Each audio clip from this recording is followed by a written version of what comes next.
अब हम इसके बाद जो कर रहे हैं वो कर रहे हैं अटेम्प्ट का। और अटेम्प्ट क्या है? मैं कोई भी काम करने जा रहा हूँ, पहले अटेम्प्ट को समझ लेते हैं। मैं कोई भी काम करने जा रहा हूँ और किसी एक्सटर्नल फैक्टर की वजह से या मेरी ही कोई गड़बड़ी की वजह से वो काम पूरा नहीं हुआ तो अटेम्प्ट में माना जाएगा। जैसे मान लो मैं किसी को चाकू मारने के लिए गया और जैसे ही चाकू मारने के लिए पहुंचा मैंने देखा पुलिस वाला आ रहा है, तो मैंने एक ही वार किया था वैसे चाकू का, इतने में पुलिस वाला देखा तो मैं उसको छोड़ के भाग गया। अब मेरा इरादा क्या था? उसको मारने का, लेकिन अब क्या है कि वो शॉर्ट रह गया उससे। या मैंने किसी खाने में जहर मिलाया और उस समय क्या हुआ, जैसे वो खाने लगा ऊपर से कुछ गिर गया या किसी ने झूठा कर दिया, कुछ ऐसा हो गया कि उसने हटा दिया, तो आपका तो काम पूरा हो गया यहाँ अटेम्प्ट। तो क्योंकि नतीजा पूरा नहीं आया तो इसलिए वो अटेम्प्ट में आ जाएगा। आप मर्डर करना चाह रहे हो लेकिन मर्डर नहीं हुआ, उससे थोड़ा रह गया, वो जीवित रह गया बंदा, ग्रीवियस हर्ट पहुंची उसको या हर्ट नहीं पहुंची जैसे जहर देने की बात थी, तो किस में आ जाएगा? वो अटेम्प्ट के अंदर आ जाएगा। ठीक है, कमीशन हो जाएगा तो पूरा हो गया। तो यहाँ आप देखो, whoever does any act with such intention or knowledge and under such circumstances that if he by that act cause death, वो जो काम कर रहा है यदि उसके अंदर कोई हिंड्रेंस, कोई रुकावट, कोई ऑब्स्टेकल नहीं आता तो क्या हो जाता? तो वो उसका मर्डर ही हो जाता। ये देखना है। If he by that act cause act, वो जो काम कर रहा है, जैसे मैंने पिस्टल ले रखी है और मैंने पिस्टल लेके बिल्कुल नज़दीक से उसके ऊपर निशाना साध रखा है और जैसे मैं गोली चलाने को था इतने में पिक्चरों में दिखाता है ना, कुत्ता आया और उसने यूँ कर दी, गोली दूसरी तरफ चली गई। या वो कुछ पिक्चरों में दिखाते हैं बाज आया और पिस्टल को लेके उड़ गया। तो यहाँ पर मेरा इरादा क्या था? जैसे ही मैंने गोली चलाई वो यूँ हो गया। या कोई और दूर से किसी ने कुछ फेंक के मारा, तो वो जो चीज़ें थी, जो रुकावट थी, उसकी वजह से वो मेरा इरादा तो पूरा मारने का था, लेकिन उसकी वजह से वो इरादा पूरा नहीं हुआ, संपन्न नहीं हुआ। तो यहाँ पर हम चीज़ देखेंगे। तो यहाँ पे आपने देखा कि under such circumstances that if he by that act cause death, यदि उससे हो जाती तो ही would be guilty of murder. तो किसके गिल्टी का होता? मर्डर के। Shall be punish with the imprisonment of the description for term which may extend to 10 year, 10 साल तक। तो ये तो उन स्थिति के अंदर है जहां मैंने गोली चलाई और गोली उसके शरीर को ना छूकर कहीं और चली गई। उसका रीज़न कुछ भी हो सकता है, किसी ने कुछ मार दिया मेरे हाथ पे, मेरे ही हाथ कांप गए, मैं ही लड़खड़ा गया, कुछ भी है। तो अब उसको जरा भी हर्ट नहीं पहुंची, या मैंने पॉइजन डाला और कुत्ते ने वो खाना झूठा कर दिया या बिल्ली ने वो खाना गिरा दिया, तो जो उसके साथ होना था वो बिल्ली के साथ हो गया, तो पता तो लग ही गया। तो यहाँ पर क्या है, वो अटेम्प्ट में आएगा, लेकिन उस व्यक्ति को कुछ भी हर्ट नहीं पहुंचा जिसको मैं मारना चाह रहा था। तो ये तो कंडीशन हो गई वो। अब इसके अंदर एक और है आगे, and shall also be liable to fine, यहाँ तक हो गया। And if hurt is caused, यदि वो मैंने उसके खाने में जहर दिया और उसने एक ग्रास लिया, उसके बाद कुछ हो जाता है, तो उसको हर्ट तो पहुंची ना, थोड़ा खाने से, वो मरा तो नहीं लेकिन उसको तकलीफ तो हुई वो। या मैंने गोली मारी उसको मारने के लिए और गोली कहाँ है, बाजू रगड़ के निकल गई या गर्दन को रगड़ के निकल गई। अब वो that is not sufficient to cause death, लेकिन उसको हर्ट तो पहुंच गई। तो वो यदि hurt is cause to any person, तो फिर क्या हो जाएगा, imprisonment of, either imprisonment of life और punishment as is here in before mention, पीछे वाली 10 साल तक भी हो सकती। तो यहाँ पर आपने देखा, क्योंकि ग्रेविटी उसकी बढ़ गई, नज़दीक बिल्कुल आ गया, वो हर्ट भी पहुंची है, तो वहाँ पर इम्प्रिजनमेंट ऑफ लाइफ या एक्सटेंड टू 10 ईयर्स दोनों हो जाएंगे। वो सर्कमस्टेंसेस के ऊपर वेरी करेगा वो। ठीक है, क्लियर। तो अटेम्प्ट के अंदर, और बाकी हमने पहले जनरल एक्सेप्शन से पढ़ा भी था, जहाँ अटेम्प्ट के स्पेसिफिक सेक्शंस नहीं है, अटेम्प्ट को हमने उन ऑफेंसेस के साथ एक्सप्लेन नहीं कर रखा, तो हमने जो जनरल एक्सेप्शन पढ़ा था वो लागू हो जाएगा। ये तो यहाँ पर तो स्पेशल सेक्शन है ही अटेम्प्ट का, जहाँ नहीं है वहाँ पर।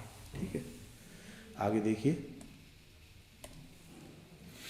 इसी में second, when any person offending under subsection 1 is under sentence of imprisonment of life, हमने वहाँ देखा था ना मर्डर के लिए हमने देखा था यदि कोई इम्प्रिजनमेंट ऑफ लाइफ भुगत रहा है उसके बाद आके मर्डर करता है तो ग्रेविटी बढ़ जाएगी, तो उसको पनिशमेंट क्या मिलेगी, डेथ पेनल्टी भी मिल सकती है, और या पूरी लाइफ वो मरते दम तक किस में रहेगा, जेल में ही रहेगा।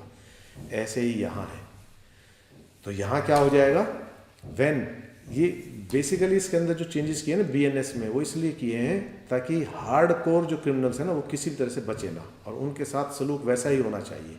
यदि वो जेल में जाने के बाद भी नहीं सुधर रहे तो उनके लिए बचाव का कोई रास्ता नहीं है। तो उस सूरत के अंदर under sentence of imprisonment of life he may if hurt is caused be punished with death, तो यहाँ डेथ पेनल्टी आ गई, ऊपर में डेथ पेनल्टी नहीं थी तो, और imprisonment of life which shall mean, तो ये तो वही हो जाएगा अटेम्प्ट में, अटेम्प्ट के अंदर भी वही हो जाएगा जो हम मर्डर के अंदर था, तो ये डेथ और इम्प्रिजनमेंट ऑफ लाइफ पेमेंट। तो ये यहाँ पर जो लाइफ टाइम वो है, तो क्या है, उनका विश्वास भी टूट रहा है, जेल अथॉरिटीज़ का भी विश्वास भी टूटता है कि एक कैदी को पैरोल पर छोड़ना कि बाहर जाए, ये सही रहेगा, बहुत कठिन काम है, और यदि ऐसी घटनाएं होती रही तो उनके लिए बहुत मुश्किल हो जाएगा। तो फिर यहाँ अब इलस्ट्रेशन देखो, A shoots at Z with the intention to kill him under such circumstances that if death is ensured, यदि उसकी मृत्यु हो जाती, A would be guilty of murder, तो क्या होता, वो मर्डर का दोषी होता, A is liable to be punishment in this section, तो ए को इस सेक्शन में हो जाएगी। यहाँ हुई नहीं है, लेकिन यदि वो निशाना नहीं चूकता, मान लो मैंने गोली मारी और गोली यहाँ से रगड़ के निकल गई, कान को रगड़ के निकल गई, यदि मान लो मेरा निशाना नहीं चूकता तो क्या होता, ये वो बंदा मर ही जाता, तो इसलिए वो क्या हो जाएगी, इसमें अटेम्प्ट के अंदर कंसिडर हो जाएगा। आगे देखिए, और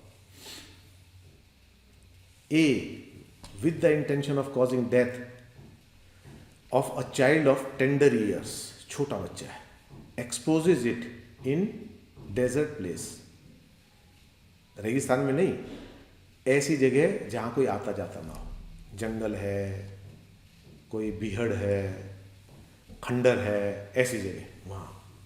A has committed the offence defined by this section though the death of the child is not ensured, चाहे उसकी मृत्यु हुई चाहे नहीं हुई, लेकिन यदि ऐसी जगह छोड़ जाता है और वहाँ खतरा किसका है, जंगली जानवर का खतरा है और किसी चीज़ का खतरा है, बच्चा भूखा भी मर सकता है, उसको रास्ता भी नहीं पता, तो इसलिए टेंडर ईयर्स कहा है, छोटी उम्र का बच्चा है, तो भी वो इसमें आ जाएगा, अटेम्प्ट में आ जाएगा। सी देखो, A intending to murder Z buys a gun and load it. A has not yet committed the offence. A fire the gun at Z.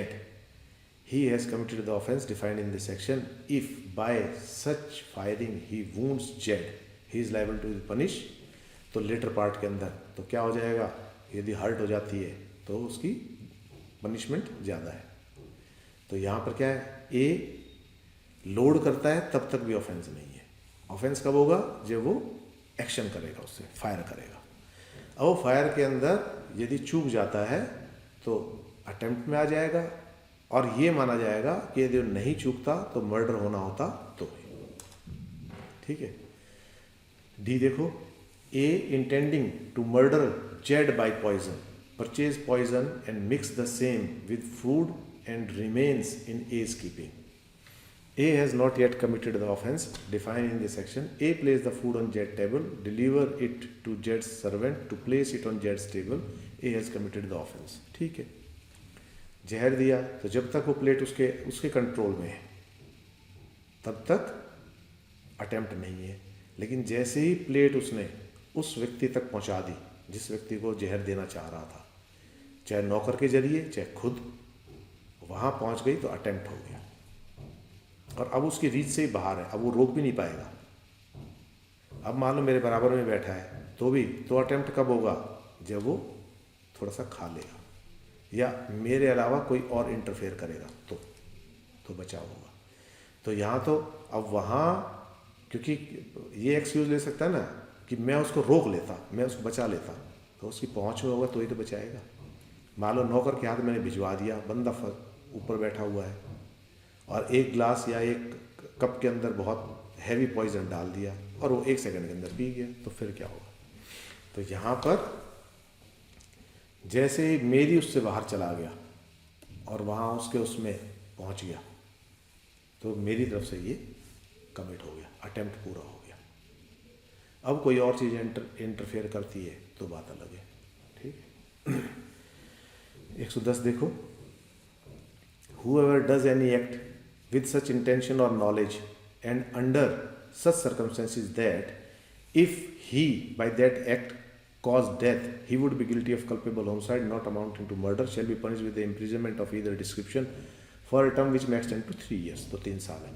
हमने दोनों चीज़ें डिफाइन कर दी ना, मर्डर हमने डिफाइन कर दिया और कल्पेबल होमोसाइड कर दिया। यदि कल्पेबल होमोसाइड होता, यदि वो एक्शन पूरा हो गया तो कल्पेबल होमोसाइड होता, तो उसकी सज़ा कितनी है? 3 साल है। और यदि मर्डर होता तो उसकी सज़ा ज़्यादा है, जो हम पहले पढ़ चुके हैं। उसका नतीजा क्या होना होता है, बात इसके ऊपर है। यदि मैं किसी के माथे पे लगा बिल्कुल गोली चला रहा और वो उस समय वो नीचे बैठ गया या वो गिर गया या कुछ और हो गया और वो बच गया, तो यहाँ तो मर्डर ही है सीधे सीधे, यहाँ क्या बचेगा आदमी का। लेकिन मैं बहुत दूर से चला रहा हूँ और मेरा निशाना भी पक्का नहीं है और कल्पेबल होमोसाइड की कोई कंडीशन पूरी हो रही है, तो फिर वो कल्पेबल होमोसाइड में आएगा। तो फिर क्या है? 3 साल है और विद फाइन और बहुत। और यदि हर्ट हो जाता है उसमें तो फिर पनिशमेंट कितनी है? तो 7 साल तक की है। इलस्ट्रेशन देखो, अब कल्पेबल होमसाइड में चीज़ें आ गई थी ना, ग्रेव प्रोवोकेशन। अब मान लो मैं दूर हूँ भले ही और मेरे को किसी ने प्रोवोक किया और मैंने उठाई गोली मार दी और कान के पास से निकल के लग गई, हाथ को छूते हुए निकल गई, हाथ में जा लगी, तो मर्डर तो नहीं हुआ। लेकिन प्रोवोकेशन है तो इसलिए क्या है, वो कल्पेबल होमोसाइड में फॉल करेगा, तो सज़ा कितनी हो जाएगी? Up to 3 years. और हर्ट हो जाएगी तो अप टू 7 ईयर्स। ठीक है, तो हमें पहले ये देखना है कि ये जो काम हुआ है कल्पेबल होमोसाइड में है या उसमें। अब जैसे किसी को प्रोवोक करना किस में आएगा? कल्पेबल होमोसाइड में आएगा। तो यहाँ पर सडन प्रोवोकेशन में यदि कोई एक्शन लेता है तो ये A on grave and sudden provocation fires a pistol at Z. तो अब मान लो वो मर जाता, इस जेड मर जाता, तो किस में आता वो? क्योंकि प्रोवोकेशन में है इसलिए कल्पेबल होमोसाइड में आता। तो इसलिए यदि वो काम पूरा नहीं हुआ तो अटेम्प्ट भी किस में आएगा? वो इसी में आएगा, कल्पेबल होमोसाइड में। Under such circumstances that if he hereby causes death he would be guilty of culpable homicide not amounting to murder. तो क्या है? तो वो कल्पेबल होमोसाइड में ट्रीट हो रहा है, इसलिए उसकी पनिशमेंट कितनी है? अप टू 3 ईयर्स है। और यदि उसको हर्ट पहुंचती है सामने वाले को तो अप टू 7 ईयर है। ठीक है,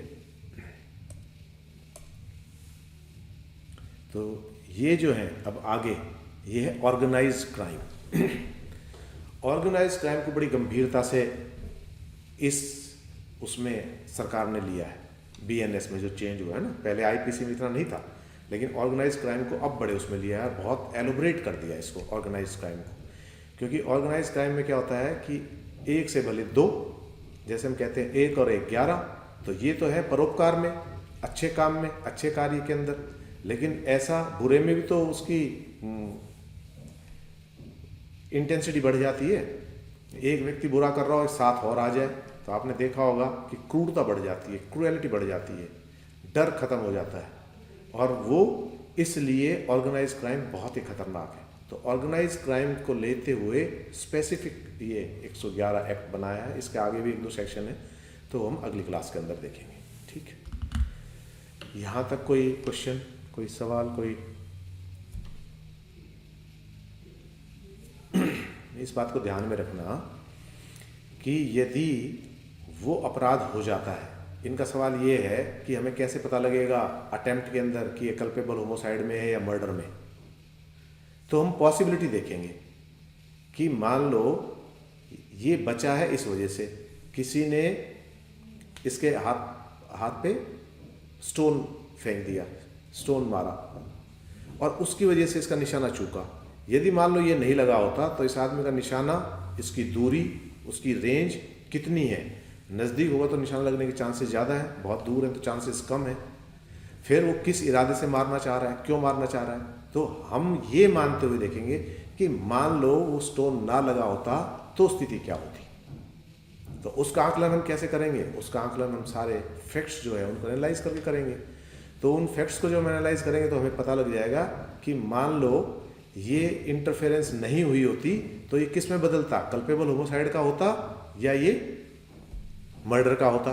अब जैसे मान लो ग्रेव प्रोवोकेशन है, किसी ने उकसा दिया, उसके बाद हुआ, उसके बाद वो मरा नहीं तो अटेम्प्ट में आ जाएगा। तो अटेम्प्ट किस में आएगा? कल्पेबल होमोसाइड में आएगा। और मान लो ग्रेव प्रोवोकेशन नहीं है, वो खुद ही कोल्ड ब्लडेड मर्डर सोच के आया है, घर से तैयारी करके आया है, आके गन लोड की है, आपकी तरफ निशाना लगाया है और इतने पीछे से किसी ने डंडे का वार किया, आपके हाथ से पिस्टल गिरा दी।